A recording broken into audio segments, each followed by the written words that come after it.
Hello and welcome back to this, our 19th lecture now in this series on Alexander the Great and the Hellenistic Age.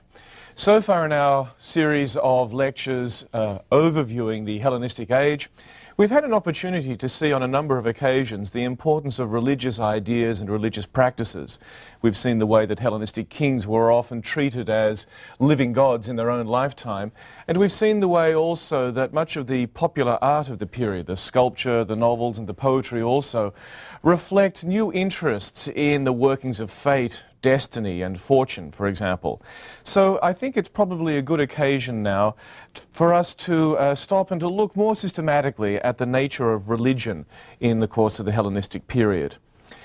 What we're going to find is that during the Hellenistic Age, religion really develops in two ways. First of all, we're going to see a strong emphasis on personal faith and individual experience, which will lead to a flourishing of the so-called mystery cults, which we'll discuss in some detail. And we're also going to find that religion also moves into a very public sphere. It had always been a central part of the communal life of the Greeks, but now it's also going to be a prime vehicle for expressing the power of the Hellenistic kings. So let's look today at both the private face of religion and the public face of religion in the Hellenistic world. We should begin really with the so-called mystery cults. Now, you will often find that mystery cults are treated as if they were a foreign import.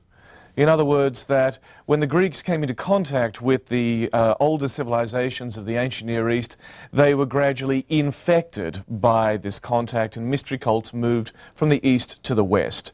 And this type of interpretation is particularly, or was particularly prevalent in the studies of the Roman Empire, where again it was argued that the pristine religion of the Italian peninsula was eventually overtaken in the course of the Roman Empire by the contact between the Romans and the civilizations of the ancient Near East. And yet this is almost certainly incorrect at every level. There had been many such mystery cults in the Greek world long before their contact with the civilizations of the ancient Near East. Just to give a couple of examples of these cults that existed long before Alexander expanded the margins and the horizons of the Hellenistic world. First of all, the cult of Dionysus. Dionysus to the Greeks is a god who actually comes into your spirit. Our word in English, enthusiasm, comes from the Greek enthusiasmos, which refers to that state you are in when the god actually possesses you. So the Greeks already had a long tradition of this, and if any of you have read Euripides' play The Bacchae, you'll know that even as early as the late 5th and early 4th century, long before the Hellenistic period, the Greeks were fascinated by this phenomenon, by the notion that a person could be taken over by a god. This is what we would call spirit possession, and it is a significant part of Greek religion. When Agave comes onto the stage holding a pole that has on the top of it the head of her son, she is horrified when she realizes what's there, because she actually killed her son and tore his body apart and stuck that head on a pole while she was actually possessed by the god. She had no idea of what she was doing. There were quite well-organized cults of these followers of Dionysus, or Bacchus as he's also called, particularly a cult known as that of the Thuiades, which regularly roamed over the tops of Mount Parnassus in a state of possession. And we have a very graphic description in Plutarch, written in the 2nd century AD, of an event where on one occasion these women had been out wilding, as we might call it, and had woken up after their experience in the middle of the town of Amphissa, not knowing where they were or how they got there. So this kind of possession, which in previous generations we've often thought of as being somehow Eastern and barbaric and not really fitting in with our notion of the glorious elevated Greeks, this kind of possession really went on in Greek religion. And of course the oracle of Apollo worked in much the same way, actually going into the Pythia, the priestess, who then spoke in the voice of the god, and her utterances were the god delivering his oracle to mankind. In the 4th century, we have some evidence, it's not very detailed evidence, of another mode of early Greek religious practice that was centered on the semi-mythical figure of Orpheus.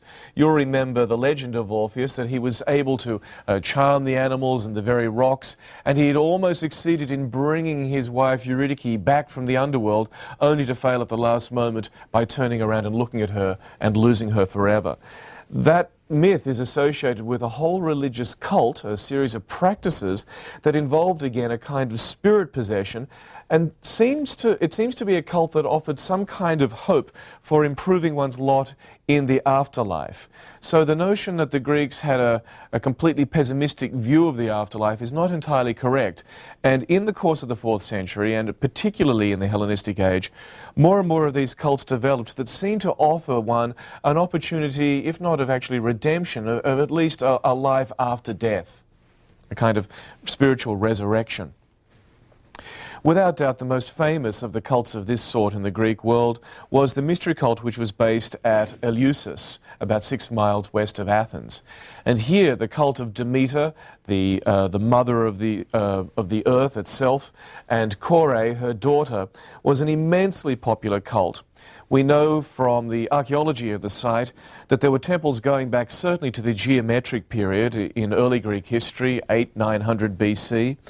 And the site grew gradually larger, with more and more elaborate temples and gateways and stowers being built and added on, particularly in the Roman age, which in cultural terms we can really regard as late Hellenism, if you like.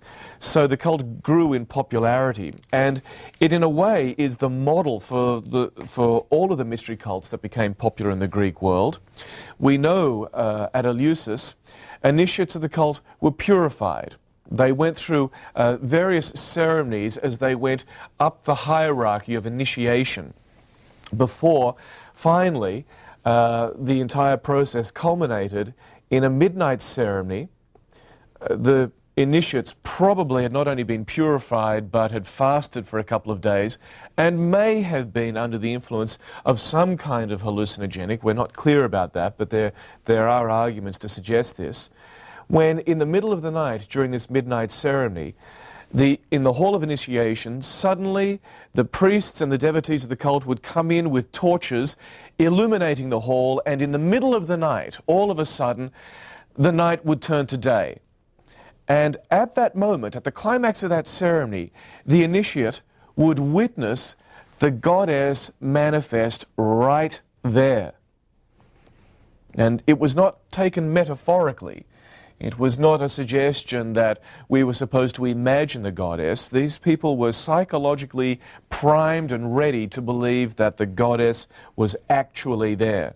And it's particularly interesting to find that in Easter ceremonies in the Orthodox Church, one will still go to a midnight service and find the priest coming out after a long ceremony with candles declaring, "Christ is risen," to which the people in the ceremony will reply, "He is truly risen," and will each light their candle off the candle of someone in front of them. So this idea of the God appearing at midnight, accompanied by light in the middle of the night, is still in fact a part of Christianity, and certainly has its roots as a ritual practice going back into the ancient world.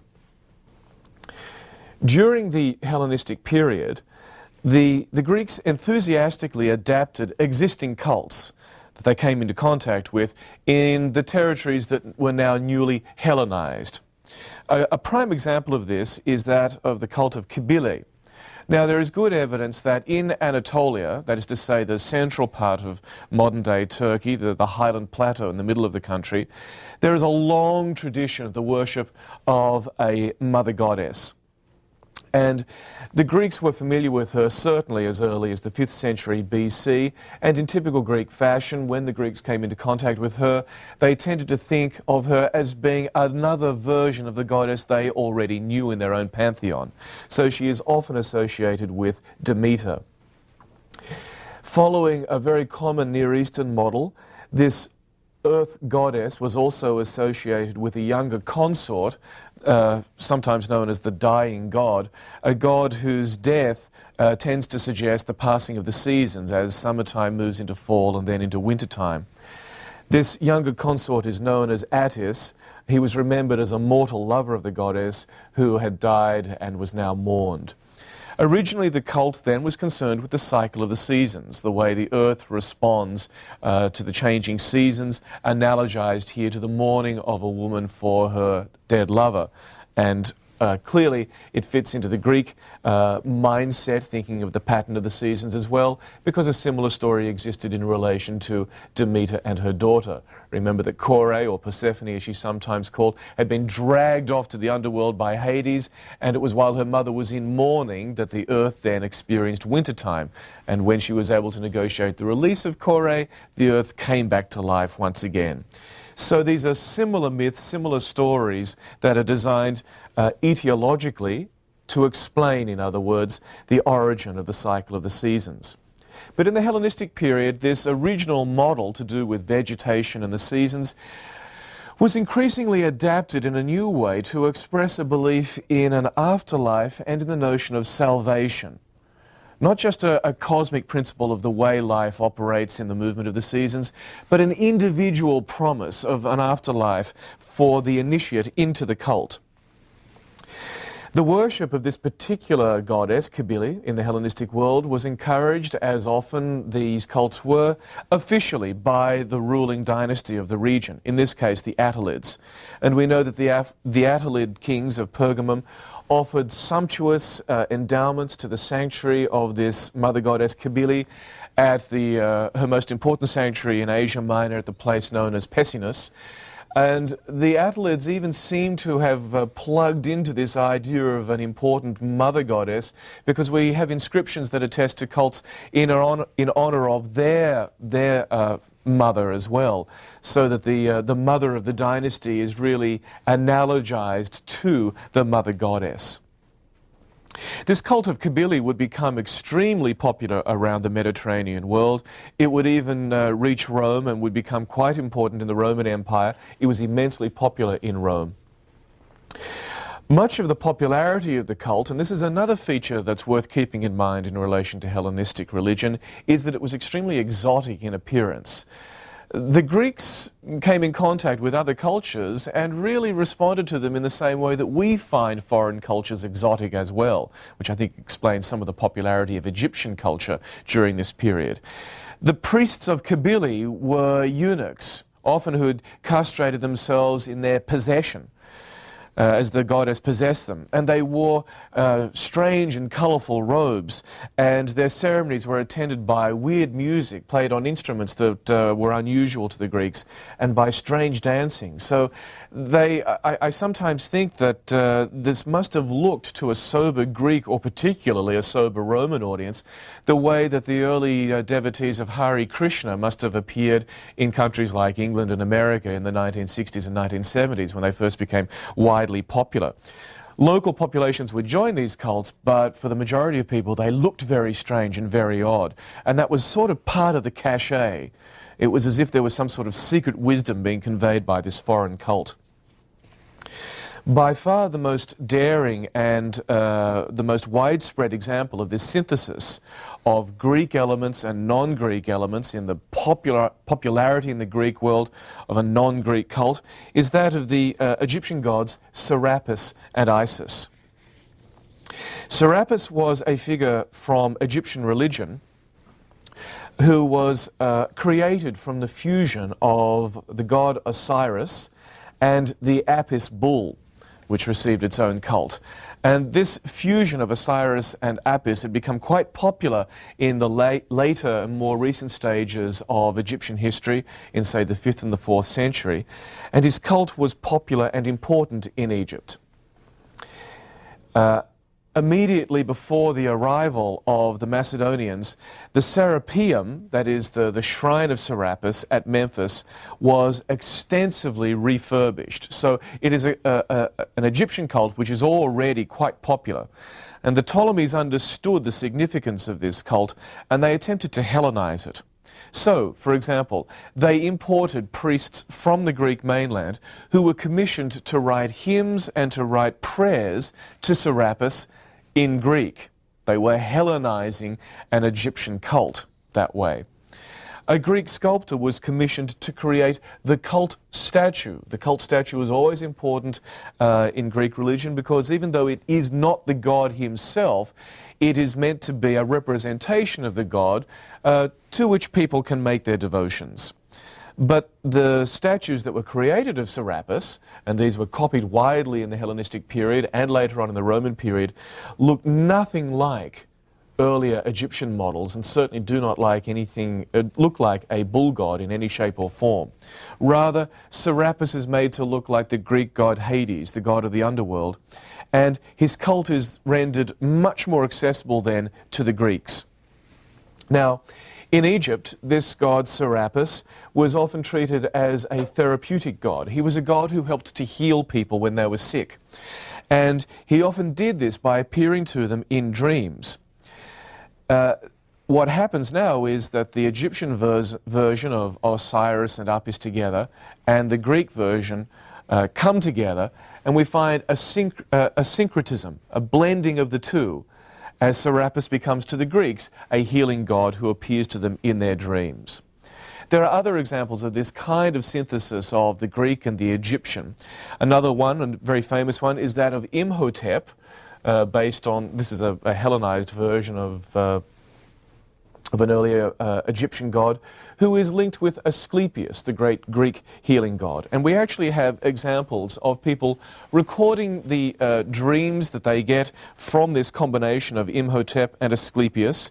And these are interesting, these are particularly revealing, because they are dreams recorded by Greeks.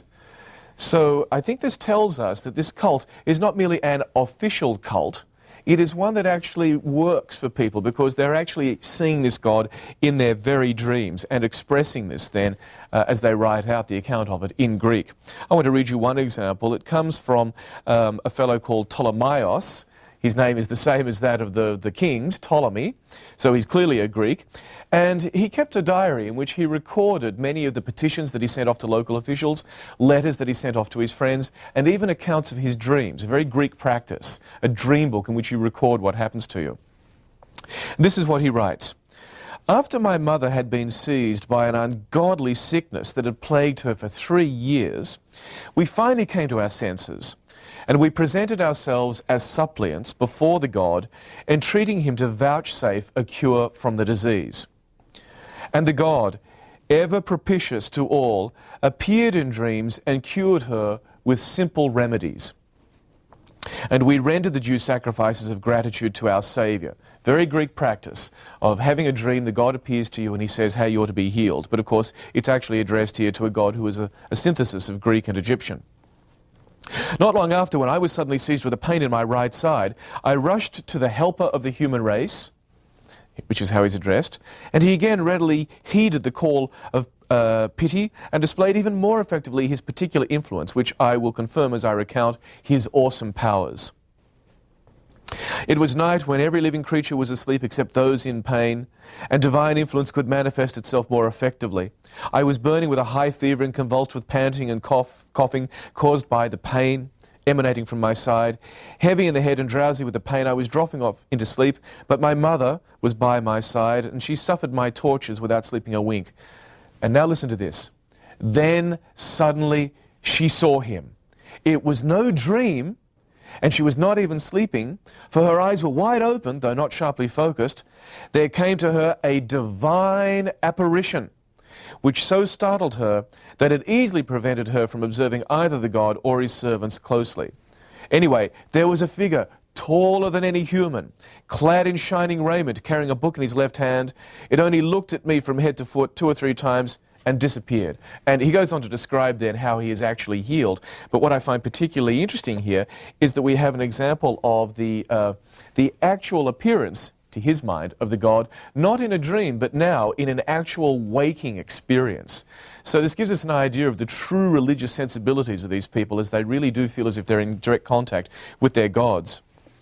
Now, dreams were a very important part of that connection, and here the Egyptian culture of pre-Ptolemaic Egypt and the Greek culture brought from Macedon and Greece actually fit together perfectly, because both cultures had a tradition of dreams as an experience where the gods spoke to you directly.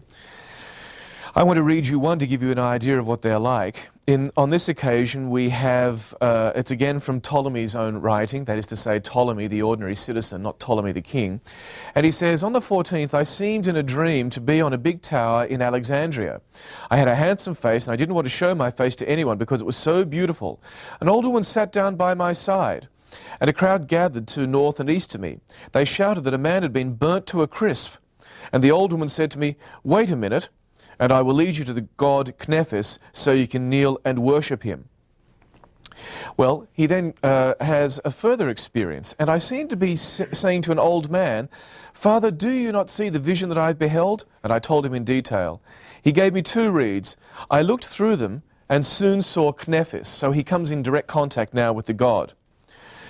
And he says, "Rejoice, all my friends, I shall soon have my release. I have beheld other visions, but they are altogether, but these are altogether more beautiful. And I worry about nothing else." And he goes on to describe how the god explained to him that the original dream that he'd had was something that he needn't worry about. It's very interesting. He'd actually dreamt that his 2 daughters were in danger, and he dreamt about them in their schoolroom with the teacher present. Sort of a parent's anxiety about kids being off at school and not knowing whether they're being taken care of. And the god actually appeared to him and assured him that everything was perfectly all right. A second deity of Egyptian origin who gained immense popularity during this period was Isis. And like Serapis, she was already an established figure in Egyptian religion at the time of the Macedonian conquest. But during the Hellenistic period, she would become much more Greek and Hellenistic in style. And the worship of Serapis and Isis together would far outstrip the worship of virtually any of the earlier Olympian gods. We have, for example, hymns written in honor of Isis by her devotees, in which they sing her praises as being the mother of all mankind, the giver of laws, the giver of harmony, the founder of cities, the solace of women as they are giving birth to their children, and the protector of men as they go off to war. So she becomes a kind of universal mother figure throughout the Hellenistic world. Like Demeter, she is associated with the fertility of the land, and she is often seen as the protector of the family. It's very interesting because she's often called things like the star of the sea, and she's seen with Osiris and with her son Harpocrates as being a kind of divine family. And I think that the model of that, you can see, is going to be highly influential in the way that the early Christians think about Christ, Mary, and Joseph. So some of the traditions and stories about Christ bear a Hellenistic influence, if you will. She was an extremely powerful goddess in the Hellenistic world, and in one extraordinary work, The Golden Ass, written by Apuleius, the narrator, who's had the misfortune of being transformed into an ass, and who tries to explain to people his dilemma, but can't, because when he opens his mouth, all they hear is his braying, eventually tells us how the goddess appeared to him and promised him salvation. And so she appears to him similar to one of these midnight ceremonies where people are initiated into her cult. And it's very interesting because she says to him in the course of this appearance that she is the same goddess around the world, whether she be called Minerva, Athena, Venus, Aphrodite, Demeter, or Cybele.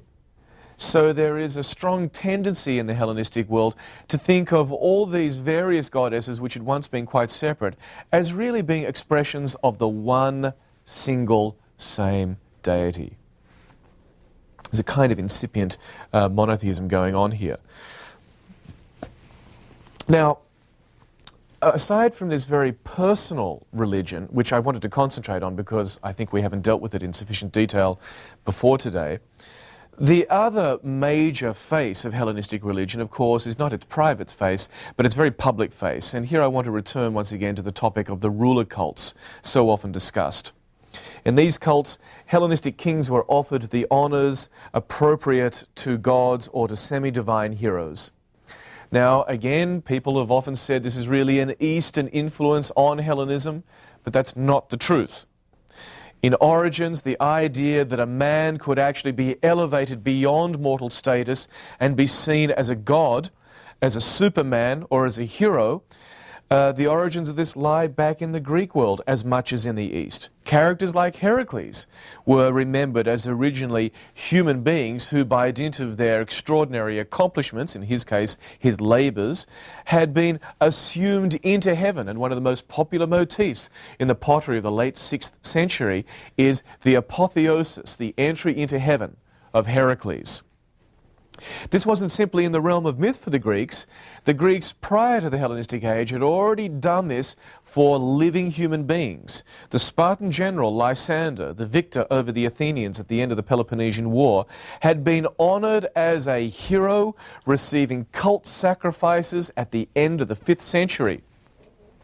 So the Hellenistic age is really only taking a pre-existing Greek practice and taking it up to another level by certainly making it more widespread. But there had been already embedded in Greek thought this notion of what Plato would call the theos aner, the godly man, or as we would probably think of it, the superman. Alexander, as we've already seen, had experimented with this same status after his visit to the oracle of Zeus Ammon at Siwa. And among Alexander's successors, establishing cults of this sort was a vivid way of legitimizing their power. We've seen Ptolemy II established a cult in honor of his father, who then was known as Ptolemy the Saviour, one of the typical titles. And then Ptolemy II extended this practice to include he himself and his sister, who were known as the brother and sister gods. Ruler cult allowed the ruling dynasty also to deal with an important group within the Hellenistic kingdoms, and that was of the priestly caste, particularly in Egypt, where priests for so long had held power and had been the rulers of the land below the level of the pharaoh. One famous inscription is the Rosetta Stone, which deals with this, and people know about the Rosetta Stone because as a trilingual inscription it allowed us finally to translate hieroglyphics, but people rarely stop to actually read what's in the inscription and to find out what is of historical significance. Well, the Rosetta Stone records the honours voted to Ptolemy V, a young pharaoh, by the priests of Memphis. And in Hellenistic fashion, it is an immensely long document. And what it does is to specify his honours, and then in return for the honours offered to him, the tax breaks that are given to the priests of Memphis. So, it's this contractual nature of Hellenistic kingship that we've spoken about before. The Rosetta Stone says, "The priests of all the temples throughout the land have resolved to increase greatly the honours existing in the temples for King Ptolemy. Ptolemy the ever-living, the beloved of Ptah, God manifest and beneficent, and also those of his parents, the father-loving gods, and those for his grandparents, the benefactor gods, and those for the brother-sister gods, and those for the saviour gods." By now, every Ptolemy and every queen who's been on the throne has been honoured some way. And here is what he did for them. He has freed the temples from the tax of 1 artaba for each arura of sacred land, so the tax on the sacred land is gone, and also the tax of a jar of wine for each arura of vineyards, and he's bestowed many gifts on Apis and Menevis and the other sacred animals in Egypt, much more than the kings before him, showing consideration for what belonged to them in every respect.